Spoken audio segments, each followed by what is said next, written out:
wabarakatuh. Perkenalkan, nama saya Galuh Tantri dengan nomor NIM 857037544. Tujuan saya membuat video ini yaitu untuk memenuhi tugas dari Bapak Srian Hendy selaku tutor pembimbing mata kuliah Statistika Pendidikan. Di sini saya akan menjelaskan tentang analisis regresi linier sederhana. Analisis regresi merupakan salah satu statis yang memanfaatkan hubungan antar dua atau lebih peubah kuantitatif atau salah satu peubah bisa diramalkan dari peubah-peubah lainnya. Nah, konsep suatu hubungan antara dua peubah yaitu misalkan kita ambil contoh yaitu antara pendapatan keluarga dan pengeluaran keluarga untuk satu rumah.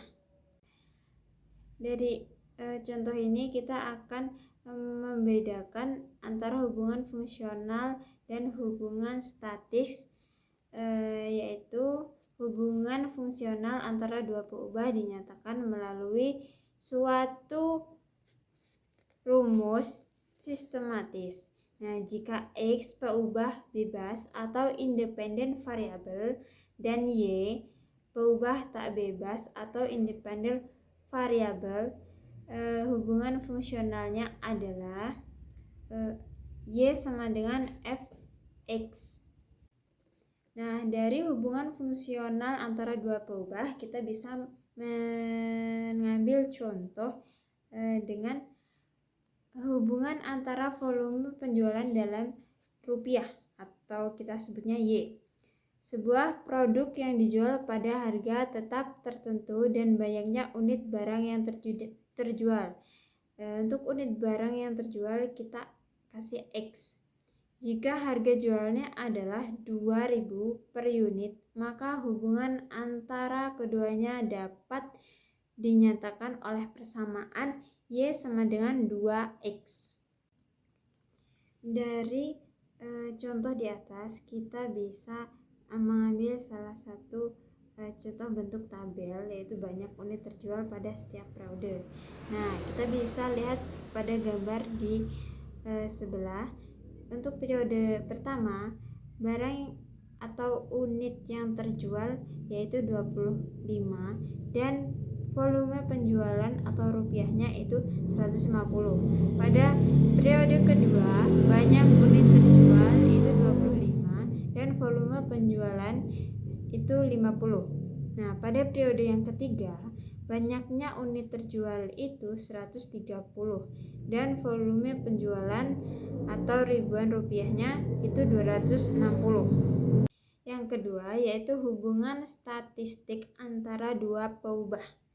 Hubungan statistik tidak seperti fungsional, tidaklah sempurna. Nah, pada umumnya amatan-amatan untuk suatu hubungan statistik tidak jatuh pada kurva hubungan tersebut. Nah, tidak tepat jatuh pada kurva hubungan tersebut. Nah, kita ambil contoh suatu penelitian ingin mengetahui hubungan antara perhatian orang tua atau POT, nah disingkat POT, dengan prestasi belajar siswa. Nah, pada gambar yang saya tunjukkan mencantumkan data skor POT dan prestasi belajar siswa untuk 10 siswa yang dipilih secara acak dari suatu sekolah. Data ini diplotkan dalam gambar di atas. Prestasi belajar siswa diambil sebagai peubah tak bebas atau juga peubah respons Y. Nah, sedangkan skor POT sebagai peubah bebas atau peubah peramal itu X. Nah, pengeplotannya dilakukan seperti sebelumnya. Sebagai misal, siswa pertama diplotkan sebagai X sama dengan 30 dan Y sama dengan 44. Yang selanjutnya yaitu model regresi dan kegunaannya. Yang pertama ada konsep dasar. Model regresi merupakan suatu cara formal untuk mengekspresikan dua unsur penting suatu hubungan statistik. Yang pertama, Suatu kecenderungan peubah tidak bebas Y secara sistematis sejalan dengan peubah besar X. Nah, yang kedua, perpecaran titik-titik di sekitar kurva hubungan statis itu. Yang kedua, bentuk fungsional hubungan regresi. Nah, pemilihan bentuk fungsional hubungan regresi terkait dengan pemilihan peubah, yaitu peubah bebas. Misalnya, mungkin mengindikasikan bahwa fungsi regresi yang menghubungkan biaya produksi dengan beberapa kali suatu item tertentu telah pernah muncul harus memiliki bentuk tertentu dengan sifat-sifat asimptotik tertentu pula. Nah, yang ketiga, ada cakupan model. Ketika memformulasikan suatu model regresi, kita biasanya harus membatasi cakupan model ke suatu selang atau daerah nilai-nilai tertentu peubah bebasnya.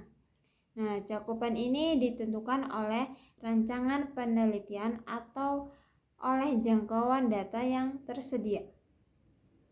Yang keempat, penggunaan analisis regresi. Nah, analisis regresi mempunyai 3 kegunaan utama, yaitu yang pertama ada deskripsi, dan yang kedua ada kontrol atau kendali, dan yang terakhir atau peramalan.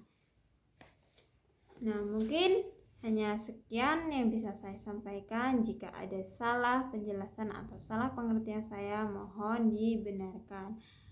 Terima kasih telah menonton video saya, semoga bermanfaat untuk kalian semua.